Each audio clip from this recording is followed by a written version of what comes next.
Comando Polícia Nacional Timor-Leste, durante a celebração Natal no Tinanfong, registra o caso incidente Botolo, que acontece no município Ainaro, Ermera, no Baucau.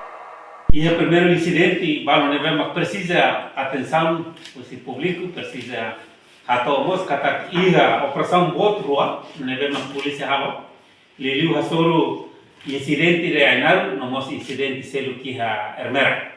E datang si Baucau. Primeiro, a mim informa que a atuação do incidente deve acontecer em Ainaro, identifica que membros da entorno da Polícia Nacional Timor-Leste, o município de Ainaro, estão tiro armas brancas. Segundo, suspeito na Insanolo e a parte Ainaro temos identificado.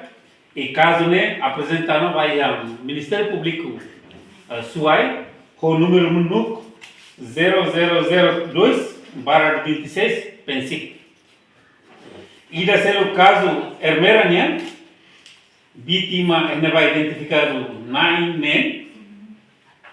No suspeito se faz investigação nela, identifica que a vítima será hetan kanet tamba causa usi sasambalo rabenta nebe investigação se lau ela atu define katak ilane gas mafera ou foguetes na fera onde resulta essa kanet investigação se lau ela por bele identifica de dia que caso não era assim ame apresenta ona para Ministério Público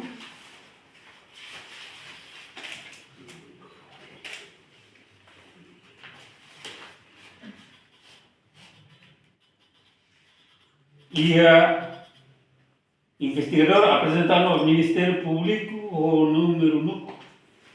Desculpa lá, pode ser você update para mal ser. Segundo o caso de selo que acontece em Baucau, onde a perturbação da ordem pública jovem será assalta mal, polícia atua, faz sira, não tiro gás e gás não se rebenta com a além de neve processo vai nemos lá ela e identificação processo de investigação lá ela e caso não era nós a mim apresentar para o Ministério Público caso selo que acontece e o município Suai jovem na rua condição lá no tora bela a velocidade macas usando motorizada e consegue só que malo ruane mate a fatinho neve matei sim entrega a família por o processo funerário.